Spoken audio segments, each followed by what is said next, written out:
On this episode, we'll discuss navigating the seasons of life and leadership.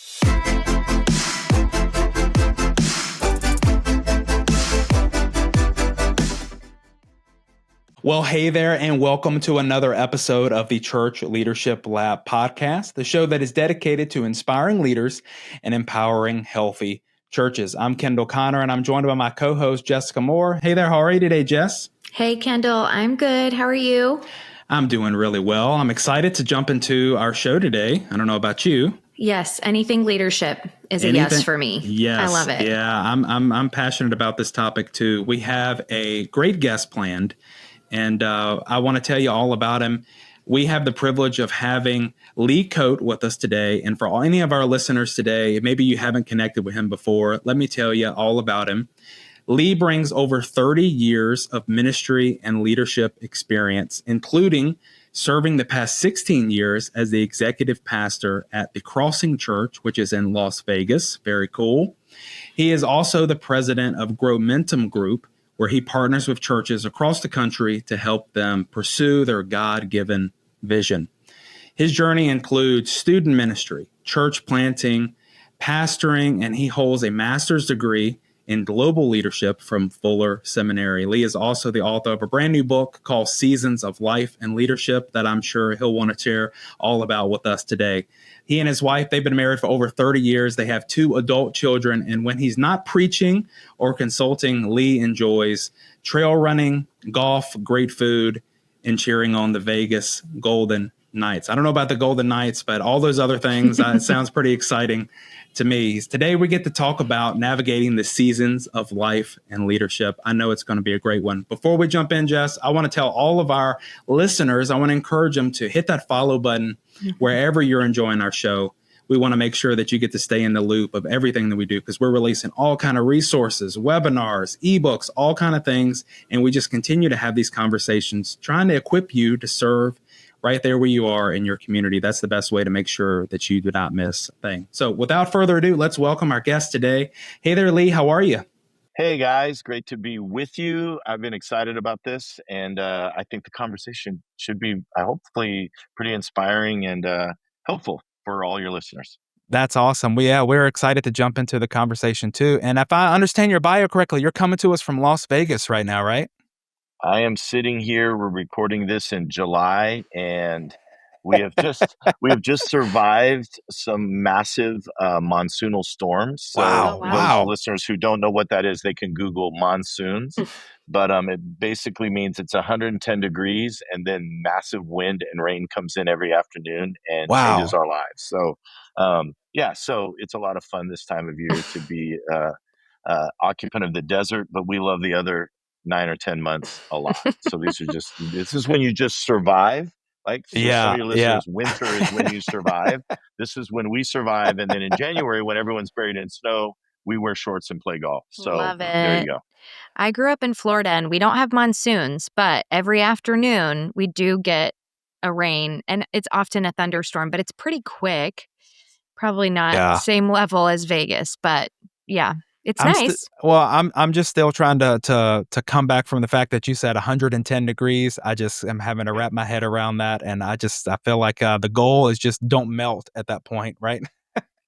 Anything under 100 degrees is considered cool in the summer. Wow! And so when it hits the triple digits, that's when we all bail for our air conditioning and do all those things. That's great. Yeah, that makes sense. Well, Lee, we read your public bio, but can you tell us something maybe that doesn't make that public bio that all your family and friends would know about you?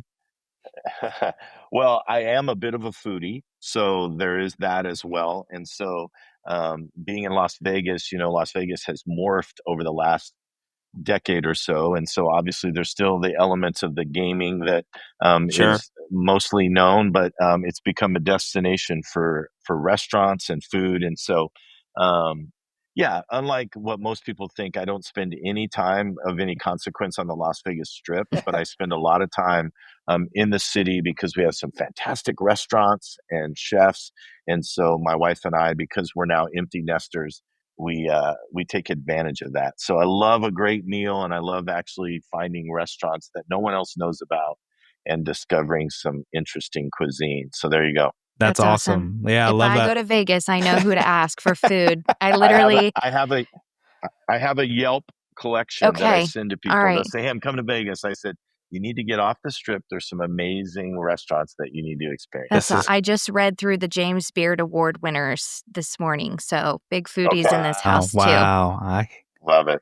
All right. Well, now I'm really hungry, so we've got to press through this podcast episode. Take a break. Tell us a little bit about your story, Lee. And I know you've been a pastor, you've coached, you're a creative, a church planner, writer, all these different things. How did all this get started for you?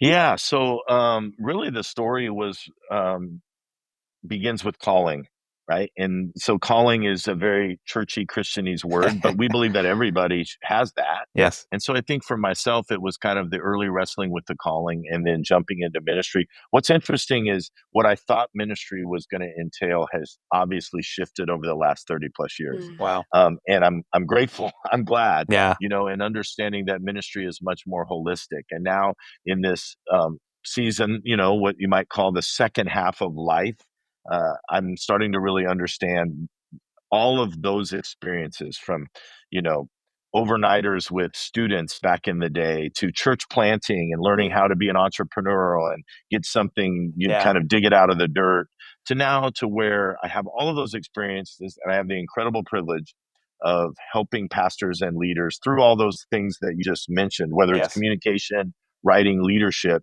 My wife and I have a little mantra that we wrestled with now and that we're trying to live by where we say, how has God powerfully and perfectly positioned us to influence and serve the person we once were? And so we spend a lot of time thinking about how in this season can we influence and serve the people we once were. And so it impacts all of those things that you said, and it impacts a lot of how we make decisions now on the day-to-day basis as far as what we're going to be involved in. I love that. And what a phrase. I mean, that is so powerful, just knowing that you have that heart, right? That you're thinking about, okay, I once was in this position. I once was serving in the church and serving our community in that role and all these different places. And now how can you help? I love your heart in that. I know that you have a new. It kind of really drives even some of the writing and content now to kind of go, how do I put things on paper or put things out into the content universe that we now all live in that actually will reinforce or help. Because obviously when you say influence and serve the people once you were, if it's limited just to the people that you're directly connected with, which is fantastic, there's obviously a lid on that. Yeah. And so some of even the conversation we're having today, I'm hoping will help not only the listener, but the teams in whatever context they lead. Because this book, and I'll let you talk a little bit about it, Kendall, but this book is really designed not to be read alone. So it's really designed to be read alone, but then actually talked about, discussed. As a pastor and as a leader, I'm always looking for things, and I'm always texting and communicating with fellow leaders around, I've got that staff meeting coming up, or I've got that retreat or that whatever. And it's like, I have no idea what to do. I've run the gamut of everything I know to do. I'm hopeful that this book will help fill some of that gap and give not only conversations, but will actually help culture. Love it. So good. Yeah. Oh, you brought up the book, and that's a great segue because I'm curious to hear all about it. Tell us about your new book that you have coming out, and kind of maybe some of the things in your own life that shaped and sparked that idea for it. Yeah, so the book is called Seasons of Life and Leadership, and it's really based on a lot of teaching and presentations, and both in small with my own teams over the years, but also in larger settings, kind of coming together in one place. And it's actually designed as quite a few in this genre, but we literally sat down and said, let's write this as a fable that then becomes an application. Lencioni and others have kind of done this, or if you're familiar with like the Go Giver series of books. And so we sat down. It was kind of challenging to create sort of a fictional team that covers what I call 4 seasons, which is prince or princess, warrior, king or queen, and sage. These concepts are not new. Obviously, you have the Richard Rohrs of the world and the John Eldredge of the world that have talked to this and talked about these much more in a in a personal life context. This is really designed around, how do I function on a team? And so the fable really walks through a church staff, and then we clean it up at the end and really help the reader unpack, what does that look like? What season are you in?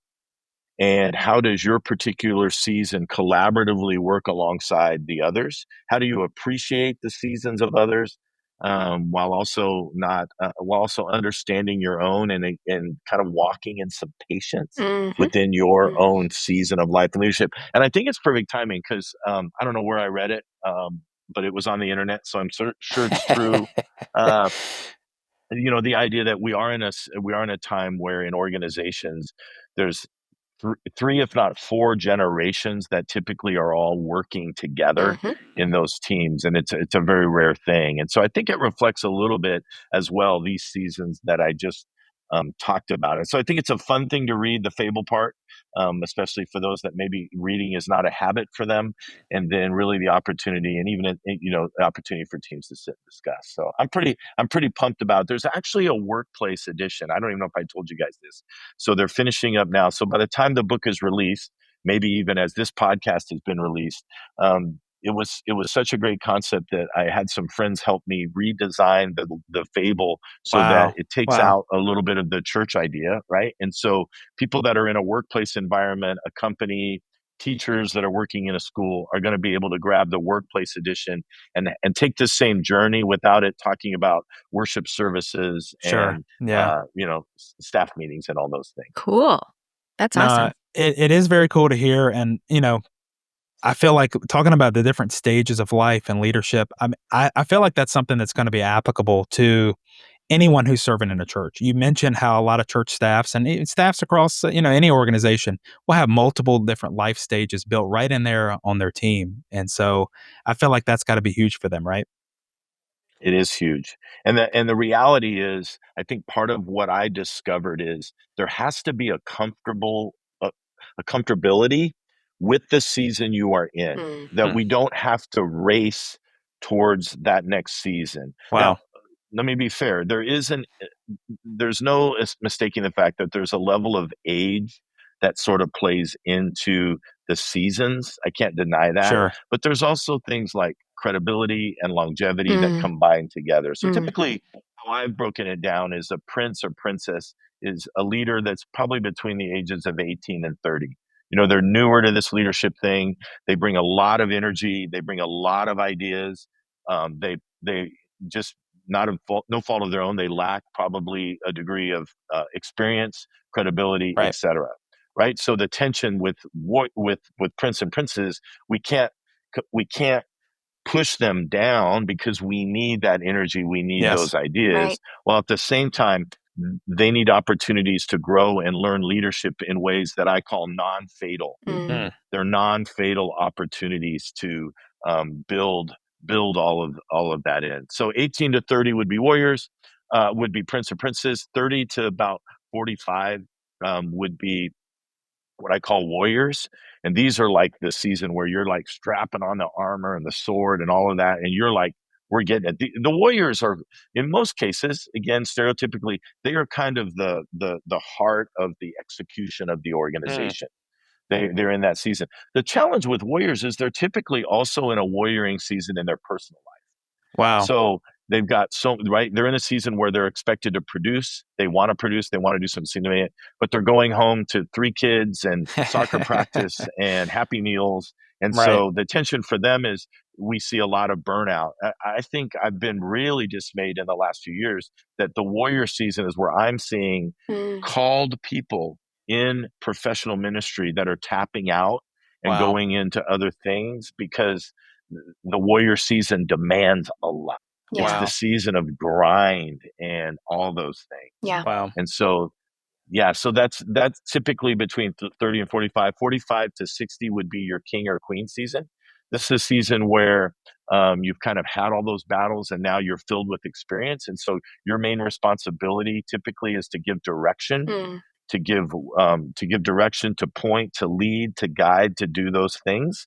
The danger of the king queen season is tapping out that you can sort of mail it in if you're not careful. Wow. You can kind of fake it for a while, go through the motions. Yeah. You know how to do it, and so you stop really contributing. And then 60 and on is what we call the sage season, and that season's incredible. I actually think the church is facing a crisis of sages. We have some great ones that are out there, but some of them are more a wider sage. They'd be on a podcast like this. Not necessarily in our churches locally do we have those sages, because I think, one, we don't know how to identify them, and two, the sages are not actually embracing being a sage. Like, one of the things that we tell sages is, if you have an agenda, you're not a great sage. Wow. So the best sages are the ones that can go to Jessica and say, Jessica, here's what I'm thinking. Here's what I'm seeing. Good luck with that. Let me know how it goes. Come back when you need a little bit, right? But they don't have the agenda of, you've got to do this, or here's the goal that I have. Because once they have an agenda, the wisdom they're giving to you is, it's a little, it's skewed. It's not exactly pure. And so we need sages to just set aside their own agenda, their own legacies, and understand that their legacy now is to pour back into the emerging generation, not just professionally, but personally. So those are the four. There's a lot more to unpack, but those are the 4 seasons as I've outlined them. I have like 25 questions. We don't have enough time for all of my questions. But this is so great. fascinating. I love this to framework. Me. Yeah. Yeah. This is going to be a read for me, because I really, the one thing that's kind of looming over my head, and again, not the point of this conversation, but how culture has changed from the time that our sages were princes to sages, and how that would dictate their level of involvement. I could see that being a really big challenge. So much has changed. So anyway, just throwing that into the ether, and we can talk about it at some other time, Lee, but this is fascinating to me. Yeah, and the book is really the application. So the fable really just sort of kind of alludes to these things, which I think is good. The application, what I've tried to do in each, is really set the thing up with this idea of empathy. So the whole application part begins with an empathetic mindset, right? And you have to start there before you start to break it down. 100%. I think it's a personal conviction lately, frankly. And so it's like, what does empathy look like? Yeah. And how do we begin there? And then when we talk about each of them, I really try to talk about, what do they bring? What's the value? Yes. But then I talk a lot about, what are the blind spots of each of these seasons? An example would be, no one wants a blind spot would be, no one wants a warrior who acts like a king or acts like a queen. Wow. In other words, if you're a warrior and you're trying to be a king or a queen, but you're actually supposed to be warrioring, that's a problem. Yeah. I have had people on my team in the past who, they are a warrior and they need to be, and we need them to be, right? But they always want to be that king, or they want to move into that other stage. Yeah. And there are other warriors around them are going, no, dude. Yeah. Like, you're not a warrior right now. Like, I mean, you're not a king right now. You need to warrior with us. Yeah. Right? And you need to be like that. As a king, as a late king, I'll call myself, give me some grace. I'm a later king, rapidly moving towards sage. But as a king, there are times where I need to strap on the sword and get back into the battle with the warriors. That's appropriate. Yeah. I cannot be absent from the battles. Wow. However, if I'm always in the battles, I'm not able to play the role of a king or queen that I need to. And lead, I've right? found in my own life, if I warrior too much, the warriors will say, hey, we're good. Yeah.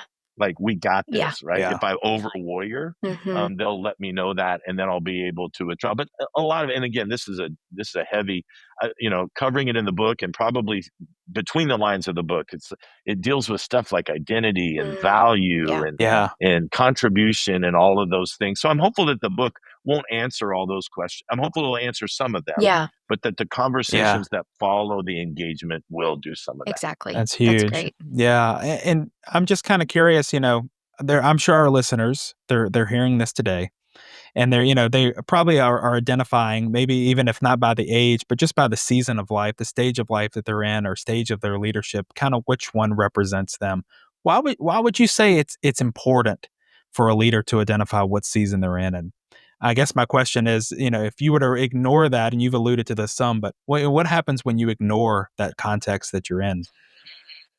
Couple things can potentially happen. It's a great question, Ken. I think a couple things is one, we end up missing our greatest contribution, Wow. and we don't understand that. And I will pick on the prince and princesses right now. Right, generationally, they're easy to pick on, but I've had the privilege of working with them. They're awesome. Yeah. Like, I love that age. Like, it's incredible, the energy and the idealism Yes. that typically bring to that. Yes. At the same time, I think one of the things that can be problematic is they don't want to sit at, there's this race towards the next thing, which I think is cultural in a lot of ways, right? I've got to get married, have 2 kids, get the house, have the, I've got my full retirement funded by 25 years old. I mean, there's just this, it's probably a social media phenomena. It's a FOMO thing. Right. Like, I'm racing towards that. But I think it's actually good Mm. to sit in that season and to learn and observe. And one of the things we can do that, for those of us who are not in that season, I talk about this in the book, is there's 2 things I think are best beneficial for Prince and Princess. Number one is we need to create second row opportunities for them. And it sounds like just a meeting thing. And it begins with a meeting thing, right? Like, you've seen on West Wing or any of these shows where you see West Wing, greatest show of all time, by the way. But when you see that, right, I can't work with anybody who doesn't respect West Wing. But if you see that, there's always the situation room, and then there's always the people in the second row. And they're not expected to say anything, but they are contributing. And they'll lean forward and they'll whisper to the person at the table. Yeah. I think in organizations, and especially in churches, if we could figure out how to invite our prince and princesses into the second row, and if they could figure out how to sit in the second row and absorb, it could be incredible. For example, you might do a programming meeting, or you might do a planning meeting that necessarily that prince or princess doesn't belong in. They're not necessarily directly contributing. But if you could invite them in with clear instructions, Yes. I need you in this meeting and I need you to sit in that second row, it'd be incredible. Right. And so that's a practical way. The second thing is what I mentioned earlier, kind of that non-fatal opportunities. There are non-fatal responsibilities. And what I mean by non-fatal is the things that is typically non-fatal if you can clean it up a little bit and clean it up pretty quickly, and it's not going to devastate the organization. There are non-fatal things that you can give to these early leaders that gives them at-bats. And if it goes sideways, it's unfortunate. Most of the time it won't. They'll probably excel at it, but it's non-fatal. Yeah. I would encourage those that are not in the prince or princess season to stop being frustrated with that generation and actually lean into how can I practically lead them towards where it's going, while still allowing them to remain there, not rushing them out of it either, but allowing them to remain. Yeah. That's good. That is so good. I know that churches are, they're more multi-generational than ever before, right? I mean, we've got every age a part of the church, and that's a beautiful thing. I know that leadership teams are like that as well. We talked about that. What would you say is the best way that a leadership team, when you're working with other folks, that you can understand each of those seasons, and so those teams can be aligned, right? Yeah, and I think the embracing of it is important.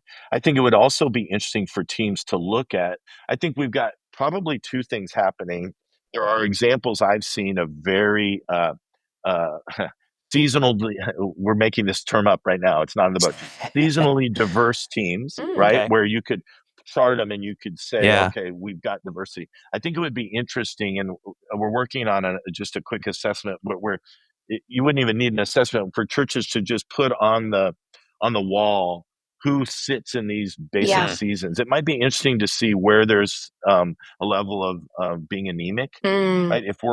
But I think we've got, what I'm observing is I think it's hard. I think it's harder to be diverse than we think. I think we've got teams that are in the church world that are very much king, queen, and sage, and they lack, they're dying on the vine. They're dying. They don't ideate, right? But then we've got a lot of this, with the church planning phenomenon and all of that, which I love, right? Everybody's skipping the student ministry phase. They're going straight from seminary to I'm a church planner in a middle school. And I love all of that. But the challenge is, I bet if we plotted a lot of those churches with these young emerging leaders, they're lacking those experienced leaders that have crystallized wisdom because they've got 30 years and they can answer, they can solve problems way quicker. And so I think we got to be honest about, if we really want to have seasonal diversity, we've got to be honest about where we currently are and then get intentional. Yeah. Whether it's hiring or just it doesn't even have to be hiring, inviting people from those different seasons into those conversations. That's kind of what the kingdom of God's supposed to look like. Mm. So if we're not reflecting that in our leadership, right, we might even be reflecting it in our churches. I've seen churches that reflect seasonal diversity, but when you dig into their leadership, not so much. Yeah. Wow. And so that's where I think there's some amazing opportunities as we're spirit-led into that. So interesting. Yes, this is some great wisdom, and I'm just curious. I didn't prepare you for this question, but I'm just sitting here thinking, if a high level leader at a church is hearing this conversation today, and they're thinking, okay, they can probably identify quickly, okay, these are the people on my staff, these are the people on my team, and this is where they fall. But is it important for a high level leader, a lead pastor, executive pastor, to actually sit down and write down, what every leader on their team is, or what every person on their team is, where they fall? And then my bigger question is, should you really fill in the gaps or seek to fill those in if you're lacking in a certain area?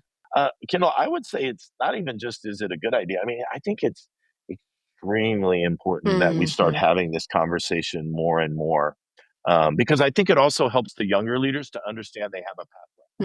That's what I love about it. In other words, if I'm 23 and I'm on a staff and all I get communicated to is you'll have your time someday, that's not good. But if I understand, no, this is an amazing season you're in. Yeah.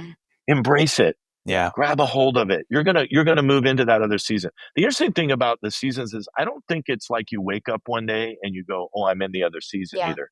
You don't check the box, even age-wise. Like I said, there's this range, Right. but it doesn't quite work that way. I think we know we're in the season when our passions shift a little bit, our abilities shift a little bit, what we care about, maybe even the way that other team members start to look at us and observe us, Wow. right? If I'm a warrior and suddenly people are starting to look to me to really lead at a different level, they're seeking out my experience and direction and what should we do? And they kind of all turn to me in the meeting and go, what do you think? It might be a sign that I'm starting to move towards king or queen. Right. Wow. Good call. Right. Wow. And that sort of a thing. And so that's what just the awareness of all of it can really make a dynamic. Because then when the prince and princess are frustrated, which they will be, we can sit them down and have a conversation. I get your frustration. It's an awesome frustration, right? Yeah. I had a guy that I worked with who was a prince, and he was amazing. He was very talented in what he did in the specialty. But over time, over a few years, I began to poke at him a little bit around, there's some things that you could grow in and learn, and there's some skills to move into the next season. I don't know if I use that term, but I said, to advance. Yeah. And he basically, I'm paraphrasing, looked at me one day and said, I just don't think I want to. Wow. And I thought, okay. And it wasn't he wasn't being rebellious. He was just like, I don't want to do all those things. And so it was great. I mean, it wasn't great, but in my mind, I went, okay, he's going to end up being stuck in the Prince season a lot long. Hopefully at some. Yeah. Sure. So Man, interesting. there's just I feel like there's so much I'm pulling from this today. I want to ask you about two words: empathy and clarity. Can you speak to those two words and relate it to this context? An organization that culturally has empathy for each other. I actually think silos are okay, by the way. We're getting into leadership a little bit here. I know there's this, what I call in the book, the silo myth, which is, man, we got to break down silos. We got to kill all the silos. That makes a great conference talk and all of that. But in reality, um, every organization has silos. You can call them what you want. Yeah. Call them departments. Sure. Call them ministries. Call them whatever. They're silos. They're structures where there's intent, objectives. There's execution that has to happen. Right? You Yes. got a next generation silo. You've got a production silo. You've got a small group adult discipleship. They're silos. Yeah. That's what they are. Now, what I would say then to your question is, I think empathy is what makes the walls of those silos translucent and transparent. Like now, if I can see into and care about what's happening in all those other areas, and the more empathy I have, the more visible those other areas are. So that it's not that I can do your job. But if I need to, I can step in. I can provide support. Yes. I can provide encouragement, all those things, because I'm empathetic. It's when we lack empathy that silos get dangerous, because then I'm over there doing my thing. You're over there doing your thing. You're over there doing your thing. So empathy is the fuel, and we've got to lean into that in order to see that happen. I mean, empathy in many ways is what drives churches to evangelism. Right. We can't be evangelists if we don't have empathy for what's going on in the world and what my neighbor is thinking about. Sure. We can't. And then it goes into this generational thing as well. I love that. Okay. One thing you'd like to communicate to our audience of church leaders, and you've communicated so much goodness already. So one more. Well, I just want them to be encouraged, and to probably, I would just say, can you find a way, and it's different for everybody, find a way to find that perspective that you need to have in this next season. I think someone told me recently that cynicism is passion that's been disappointed. Oh And I thought, oh my, like, right? Yeah. So someone who's cynical actually had great passion at one point, and they got disappointed. And so that turned from passion to cynicism. And my encouragement to church leaders out there would be, if you find yourself in the season of cynicism, to understand, I've got to rediscover that passion that was the beginning point of everything that I'm doing. Wow. And if that happens, I believe that your best season, there we go, segue, is in front of you, and that you're not done, you're not finished, and you're going to be okay. That one made me emotional a little bit. I'm telling That's you, so that good. is so encouraging. Lee, Yeah. this has been amazing. I know our listeners are going to want to hear more from you. They're going to want to follow you. Where can they find more? Where's your website? Yeah, any social media? Where are you hanging out at? Social media. So Lee Coate, LeeCoate. I'm sure there'll be notes and stuff on this podcast. For sure. But everything kind of goes there. So I have a website that just has a couple of resources. A previous book that I had written is there as well. It's leecoate.com. But I would love people just to get on Instagram. I'm really more Instagram. I had to give up Twitter. It was making me crazy. So I really am. I live on Instagram as far as my social media Understandable. outlet. And so I love it. it. And we will be sure to link up everything in the show notes. So definitely for our listeners, check that out. Lee, thank you so much. This has been an amazing conversation. I've enjoyed having you on the show today. Appreciate you guys. I've been inspired, and I hope that people will just know that they're not alone. We're all in this, and just keep moving forward, and you're going to see incredible things happen. Thanks for having me, you guys. Thanks, Absolutely. Lee. Thank you. Listeners, be sure to check out all those resources. And hey, if this episode has encouraged you, if it's been a resource to you, we would just ask, would you consider sharing it with a friend? Share it with a friend that's in ministry, someone that you're serving on your team, someone you're serving that you see serving in their church. We just loved your help in getting this out to as many leaders as possible. It makes a huge difference when you share. And so we want to keep equipping leaders just like you, and that is the best way to allow us to do it. Be sure to hit that subscribe button. We want to make sure that you're following us. If you have a review, we would love to hear. We love reading those when they come in. They mean the world to us to just hear how this is impacting you. So listen, until next time, keep leading well right there in your community. Keep doing what you're doing, and we'll see you right back here next week on Church Leadership Lab. This episode of the Church Leadership Lab podcast is brought to you by Ministry Brands, the largest provider of church technology software. Over 90,000 churches rely on Ministry Brands for their single platform solution that brings together all the digital tools a church needs. From online giving to websites to church management software and more, Ministry Brands is leading the way in simple to use, innovative solutions, all with the goal of empowering healthy churches. To learn more, visit ministrybrands.com.